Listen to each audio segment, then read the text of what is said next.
Good morning friends.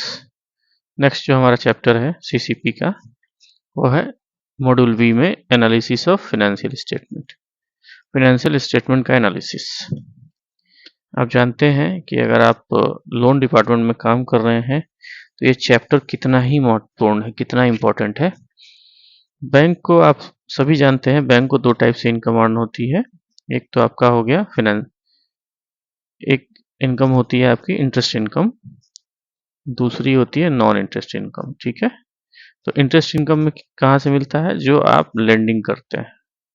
Bank का काम क्या है? Accepting deposit for the purpose of lending. ठीक है, आप एक्सेप्ट कर रहे हैं डिपॉजिट को, तो इस पे आपको इंटरेस्ट भी देना है। तो इंटरेस्ट कहाँ से आएगा? लेंडिंग से आएगा।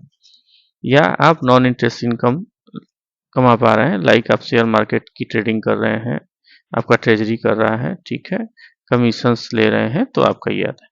तो मेन इंपॉर्टेंट हमारा जो है, आप इसको ऐसे कर सकते हैं, 95% जो है हमारा इंटरेस्ट इनकम से ही हमारी कमाई होती है।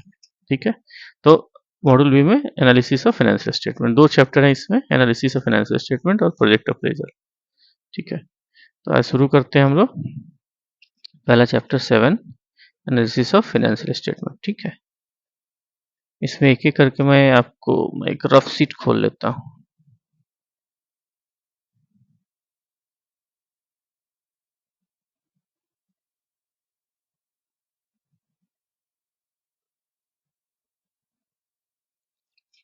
तो एनालिसिस ऑफ फाइनेंशियल स्टेटमेंट, इसमें देखेंगे मेन ऑब्जेक्टिव्स क्या है। Balance sheet, trading and PL statement, ठीक है, statement of profit and loss account, ratio analysis, other important ratio, ratio interpretation कैसे करते हैं, यूजेज ऑफ रेशियो एनालिसिस क्या है, fund flow statement, cash flow statement, fund flow and cash flow analysis करेंगे और सम of and keywords के साथ check your answers. ठीक है,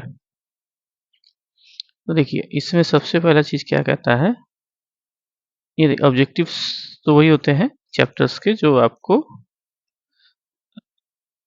ये अंडरस्टैंड करने होते हैं। जैसे various component of balance sheet क्या क्या है। बैलेंस शीट दो ही होते हैं, इधर हो गया लायबिलिटी साइड, एसेट साइड। ठीक है, तो इसी में सारा रहता है आपका, यहाँ से यहाँ, ये यहाँ इक्वल होगा, ये यहाँ इक्वल होगा। ठीक है, classification of current assets and current liability, balance sheet analysis, ratio and interpretation of ratio, reading balance sheet and profit loss and fund flow statement. ठीक है,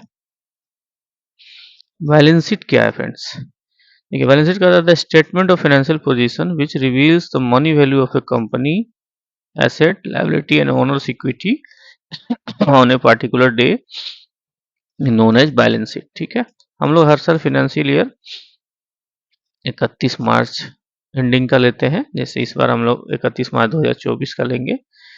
कंपनी और फॉर्म के केस में जो है उसका रिटर्न फाइल करने का लगभग डेट ये रहता है हर साल 30 सितंबर, जो अगर नहीं बढ़ा तो 30 सितंबर, अगर बढ़ते गया तो 30 नवंबर तक चला जाता है।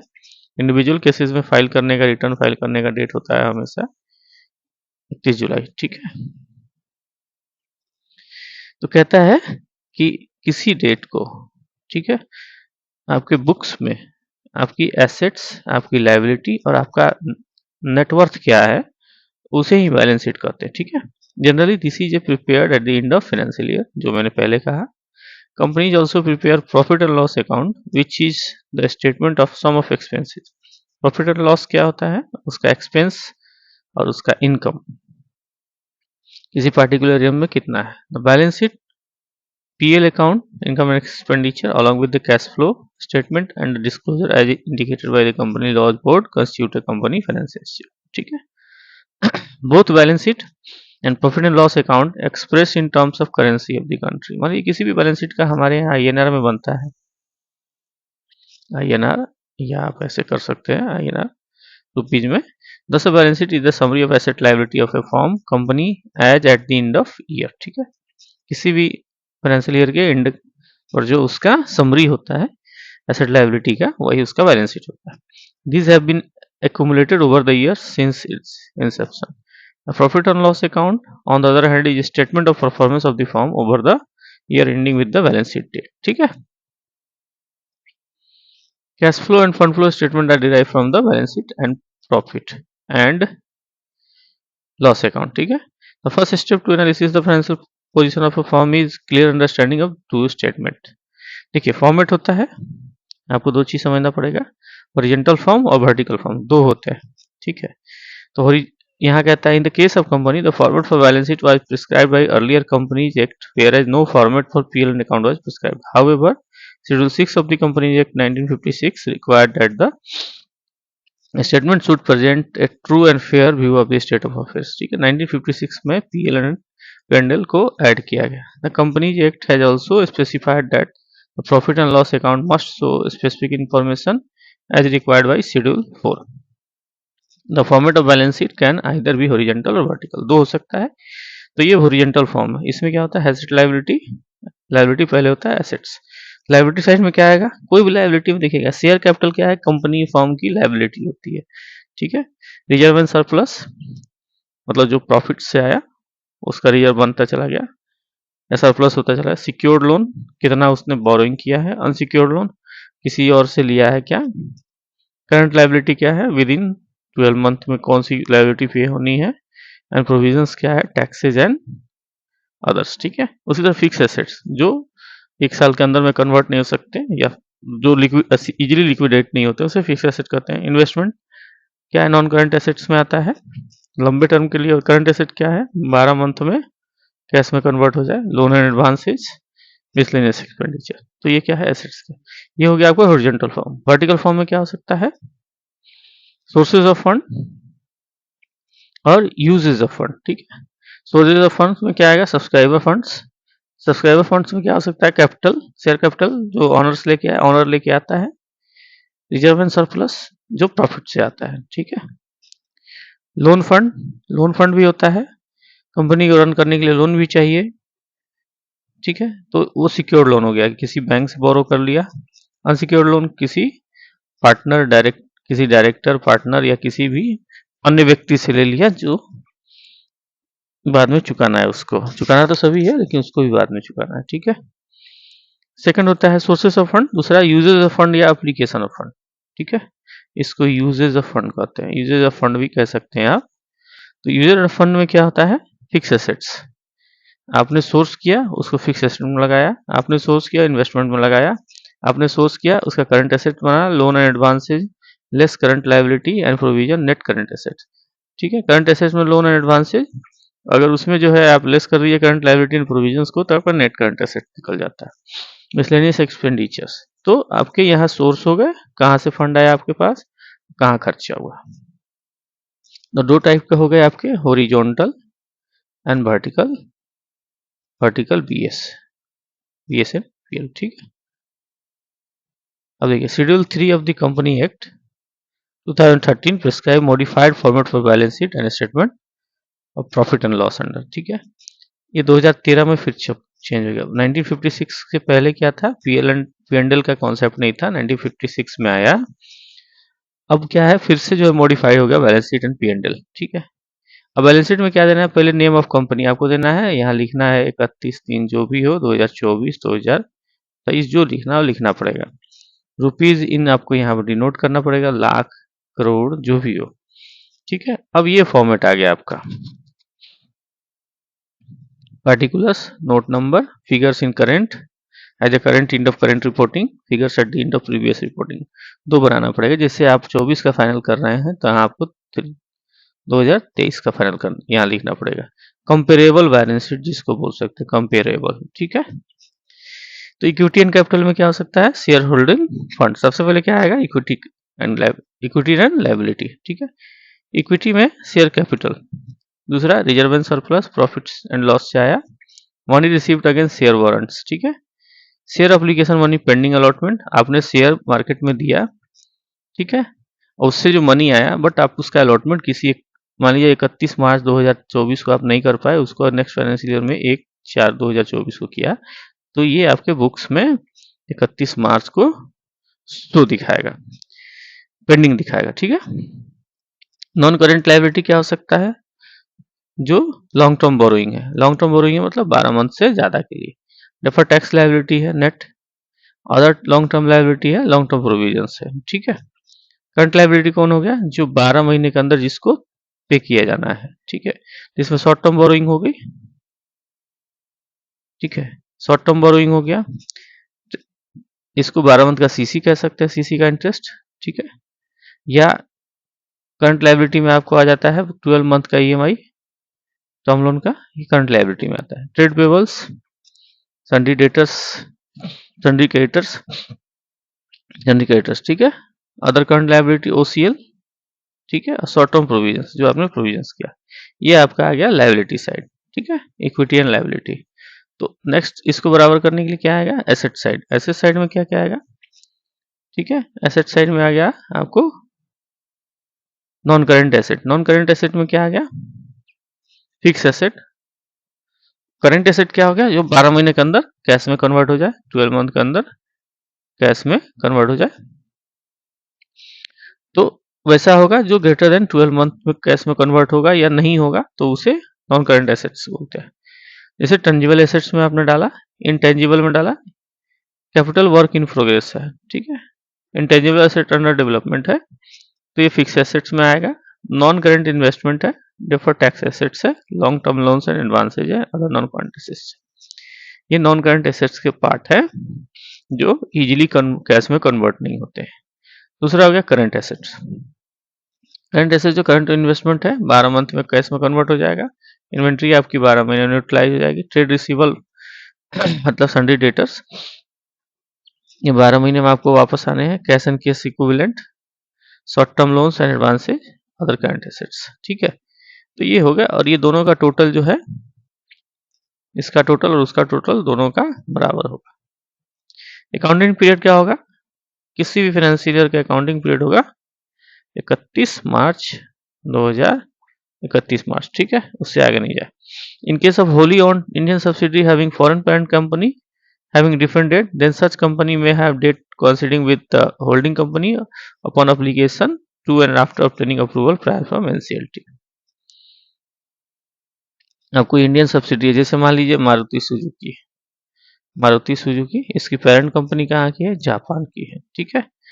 तो उनके केस में क्या होगा, parent company having different date होगा उनका, देन सच कंपनी में have a date coinciding with the that the holding company upon application to and after obtaining approval from NCLT, ठीक है, कर सकता है। The financial year would consist 12 month. Financial कितने महीने का होता है, 12 महीने का ही होता है हमारे यहाँ। 1 अप्रैल से लेके 31 मार्च तक का फाइनेंशियल ईयर होता है, ठीक है।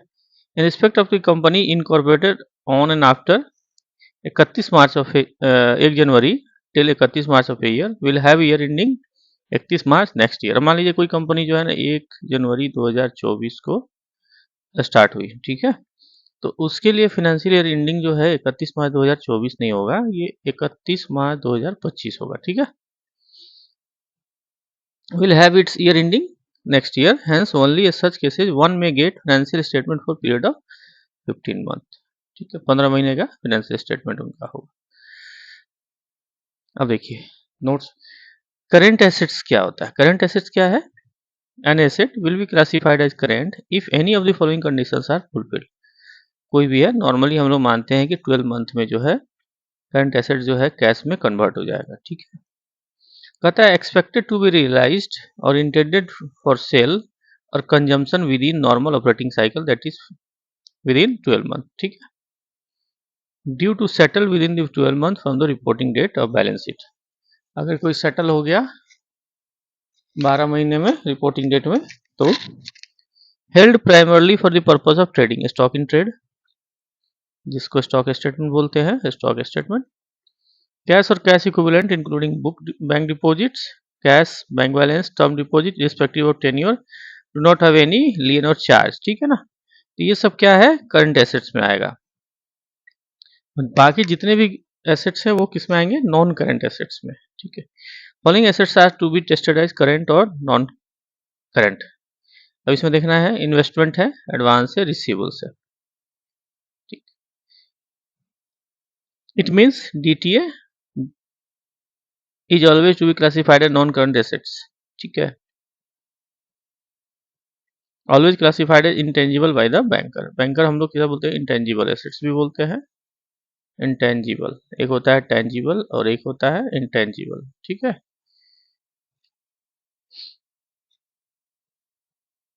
देखिए नॉन करेंट एसेट्स में क्या है, इन्वेस्टमेंट है, लंबे पीरियड के लिए एडवांस होगा, लंबे पीरियड का रिसीवेबल्स होगा।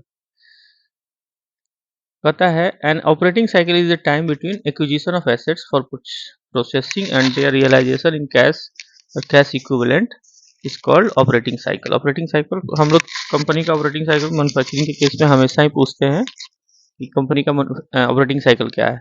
ऑपरेटिंग साइकिल मतलब जिस दिन उसने रॉ मटेरियल परचेज किया, ठीक है, बना, फिनिश गुड बाहर निकला, मार्केट में सेल हुआ, सेल होके कैश जो है ना, फिर कैश आ गया, ऐसे हमने रॉ मटेरियल का, तो ये इसका ऑपरेटिंग साइकिल हो गया। Where normal operating cycle cannot be identified, it is assumed to have duration of 12 month, ठीक है, 12 महीने का। If entity has multiple business, then operating cycle will be calculated separately for the each of its business, and classification of assets and liability will be based on the each operating cycle relevant to assets, ठीक है। As per the ICICI guidance note, operating cycle with longest period can be considered for classification. तो bank deposit will always be current asset irrespective of tenure. Bank deposit जो भी होगा वो current assets में आएगा, चाहे उसका टेन्योर कुछ भी हो, provided there is no restriction for it use by any way of lien और सम अदर चार्ज। अगर लियन नहीं है, bank overdraft is always current liability, ठीक है। Bank overdraft can not be netted adjusted against the bank deposit, तो ये क्या आएगा करंट लायबिलिटी में। रिजर्व एंड सरप्लस, इसमें क्या आता है, capital reserve, capital redemption reserve, ठीक है। तीसरा आएगा सिक्योरिटी प्रीमियम रिजर्व, सिक्योरिटी का जो प्रीमियम आपको मिला उसका रिजर्व्स। चौथा आएगा डिवेंचर्स रिडेम्पशन रिजर्व्स,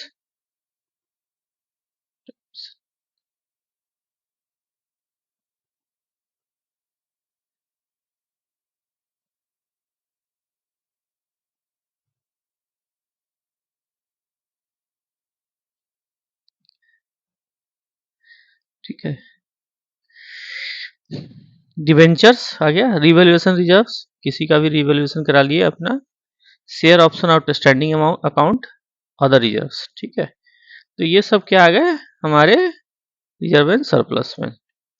सरप्लस क्या होता है, रिजर्व्स, रिजर्व्स में आ गए। सरप्लस क्या होता है, balance is statement of profit loss disclosing allocation appropriation such as dividends, bonus shares and transfer from to and reserve to और from reserve etc is called surplus, ठीक है। तो कहता है reserve specifically represented by a marked investment shall be termed as fund. Reserve किसे बोलते हैं, represent करते हैं, जो स्पेशली मार्क्ड हो इन्वेस्टमेंट के रूप में, जो termed as fund. Debit balance of a statement of profit and loss shall be shown as negative figure under the head surplus। अगर profit and loss shall be shown, debit balance अगर होगा, the balance in reserve and surplus after adjusting negative balance of surplus if any shall be shown under head reserve and surplus even if the resulting figure is negative, ठीक है। Long term borrowing क्या क्या होता है, देखिए long term borrowing में क्या क्या इंक्लूड होगा, बॉन्ड्स है, डिवेंचर्स है, ठीक है, टर्म लोन्स है from banks and other parties, ये लॉन्ग टर्म बोरोइंग में हो गया। डेफर्ड पेमेंट लायबिलिटी है, ठीक है, डिपॉजिट्स है, loan and advances from relative party से आपने लिया, जिसको अनसिक्योर्ड लोन बोलते हैं, अनसिक्योर्ड लोन की श्रेणी में आप इसको डालेंगे। Long term maturity of finance lease obligations, तो ये सब आपको लॉन्ग टर्म बोरोइंग्स में आ गए। अदर लोन्स और advance specify in nature. Borrowing secured या unsecured, loan guaranteed by director, director के द्वारा कोई लोन दिया गया हो। Bond debentures with details particular of any redeem bonds debenture, ये सब क्या है long term liability.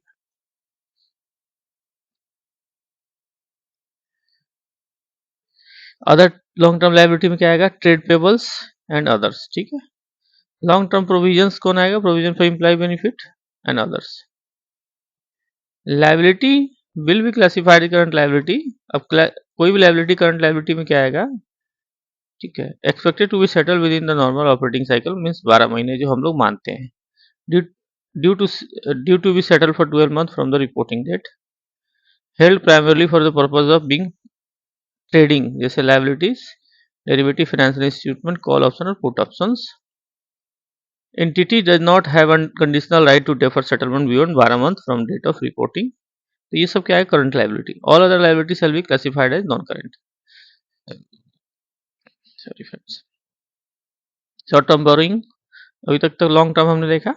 Loans repayable on demand, जैसे बैंक से, पार्टी से आपने लिया, ये शॉर्ट टर्म बोरोइंग हो गया। Loan advance from related parties, deposits and other loans and advance, ये सब शॉर्ट टर्म बोरोइंग में आता है। अदर करंट लाइबिलिटी क्या क्या है, current maturity for long term debts, current maturity for finance lease obligations, interest accrued but not due on borrowing, ये सब करंट लाइबिलिटी में आ गया। Interest accrued and due on borrowing, income received in advance, unpaid dividends.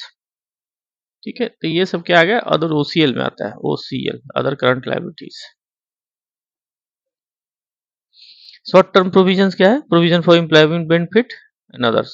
Tangible assets किसे बोलते हैं, देखिए टेंजिबल्स है land, buildings, plant and equipments, vehicle, office equipments, others, ये सब टेंजिबल एसेट्स की पार्ट है, मतलब ये बिक सकता है। ठीक है, इनटेंजिबल एसेट्स क्या है, जो दिखता नहीं है या सिर्फ ये दिखावा देता है, मतलब दिखता है, ब्रांड वैल्यू जिसको कह सकते हैं, जैसे गुडविल हो गया, ब्रांड्स हो गया, ट्रेडमार्क्स के लिए, कंप्यूटर सॉफ्टवेयर हो गया, मस्टर्ड्स ऑफ पब्लिशिंग टाइल्स हो गया, माइनिंग राइट्स हो गया, copy rights of and patent of the other intellectual property rights हो गया, रेसिपीज हो गया, formulas, model, design and prototypes, licence and franchise, others, ये जितने हैं सब इंटेंजिबल एसेट्स है, जो लिक्विड में या कैश में कन्वर्ट नहीं किए जा सकते, उसे इंटेंजिबल एसेट्स बोलते हैं। नॉन करंट इन्वेस्टमेंट क्या हो गया, इन्वेस्टमेंट इन प्रॉपर्टी, ठीक है, investment in equity instrument, investment in preferential share, investment in mutual fund, ये सब नॉन करंट इन्वेस्टमेंट के पार्ट है। Investment in partnership and others, ठीक है।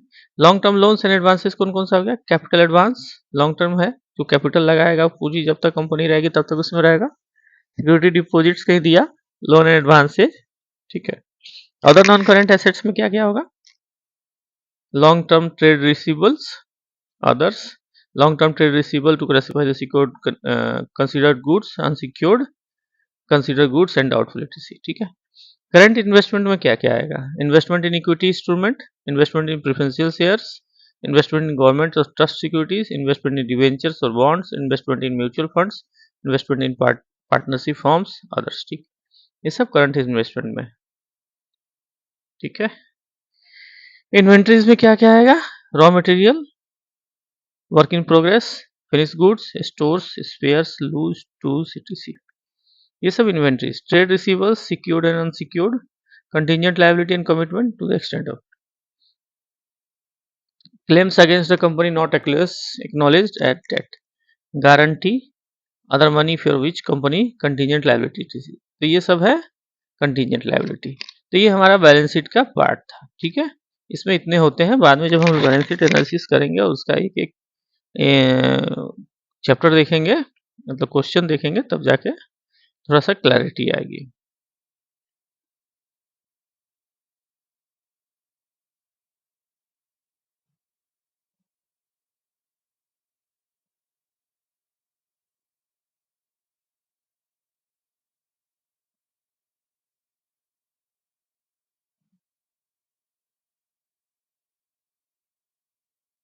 तो फ्रेंड्स आज यहीं तक बैलेंस शीट देखते हैं, और इसको कल जो है हम लोग देखेंगे प्रॉफिट एंड लॉस, ठीक है।